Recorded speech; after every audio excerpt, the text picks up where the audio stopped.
Hi ప్రైజ్ లాడ్, this John electrical garage. ఈరోజు మన దగ్గరికి టీవీఎస్ ఆర్బిటర్ ఒకటి వచ్చిందండి. సో టీవీఎస్ కంపెనీది ఇది న్యూ మోడల్. ఇది వచ్చేసి కొత్త బండేనండి. రీసెంట్గా నిన్న డెలివరీ తీసుకున్నారు. అయితే దీంట్లో చిన్న మాడిఫికేషన్ కోసం మన దగ్గరకు రావడం జరిగింది, మన షాప్ దగ్గరికి. అయితే మన షాప్ దగ్గరికి మాడిఫికేషన్ ఏంటి అంటే, ఇది యాక్చువల్గా మనకు త్రోటల్ రైట్ సైడ్ వస్తుంది, ఓకేనా. సో ఇక్కడ రైట్ సైడ్ రావాలి.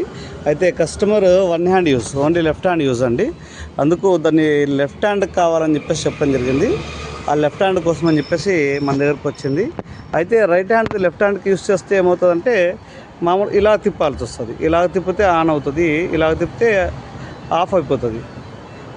యువతలు తీసి పెడితే ఇలా తిప్పితే ఆన్ అవుతుంది, ఇలా తిప్పితే ఆఫ్ అవుతుంది. అయితే మనకు ఇలాగ మామూలుగా రైట్ హ్యాండ్లో ఎలాగైతే యూస్ చేస్తామో అలాగ లెఫ్ట్ హ్యాండ్లో యూస్ చేయడానికి కావాలని చెప్పేసి కస్టమర్ అడగడం జరిగింది. అందుకని చెప్పేసి దీన్ని మాడిఫికేషన్ చేసామండి. ఒకసారి చూడొచ్చు, ఇదిగోండి లెఫ్ట్ హ్యాండ్ యూస్ చేస్తూ ఉన్నాను. సో మనకు బండి మూవింగ్లో ఉంది, చూడొచ్చు ఇక్కడ. సో 47 స్పీడ్ ఉంది. సో ఇదిగోండి సౌండ్ కూడా వినొచ్చు.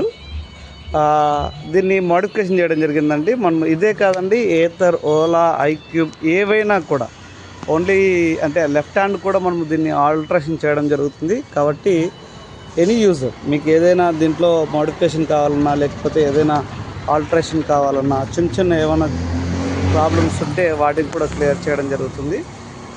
కాబట్టి మీకు ఇలాంటివి ఇంకా మరిన్ని యూస్ఫుల్ వీడియోస్ కోసం నా ఛానల్ లైక్ చేయండి, షేర్ చేయండి, సబ్స్క్రైబ్ చేయండి. Thank you.